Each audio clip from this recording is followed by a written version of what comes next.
mga adlaw sa ato tanan, labi na sa tanan nga nakasubaybay sa ato ang mga buluhaton, sa tanan ng mga anak sa mga dala at pwede tungod sa tungod sa Ginoo hindi kaligayan human ka sa tungod sa Dios, no? Human yung tama kaigsunan sa suko sa Ginoo katapusan yung mga adlaw at sa mga pagpatong sa Dios, no?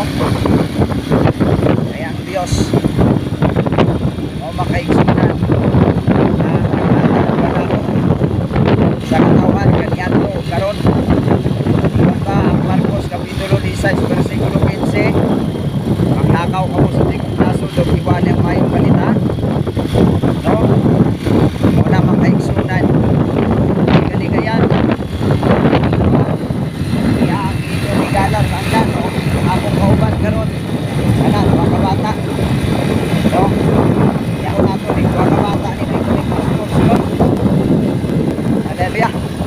Kanay sa inyo mga tanan o kasalamat sa pag-subscribe, salamat sa inyong bye-bye, salamat sa inyong followers. Kami na kayo nagtabang sa mga istorasa at mga karon upon nalaginan sa Ginoo makatabang na sa mga katawan, no? Dinis kalibutan. Amen.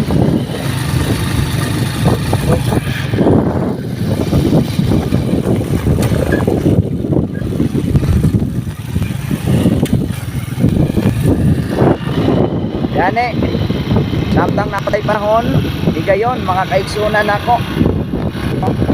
Why don't we come on yung tas pagkadalag sa inyo? Kapilan daw, mabay pa na itong atong Diyos. No? Yan. Okay, ampo nyo kami. Kasamang mga kadaw. Dagan katawhan nga, kanuo.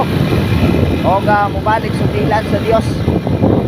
O moraman yun ang tumutuyo na no, na ang katawan maibalik sa bilan sa Ginoo ni katapusan ng mga adlaw.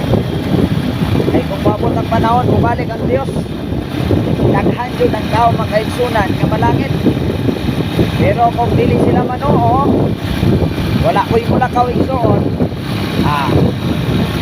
walay makaabot sa langit eh.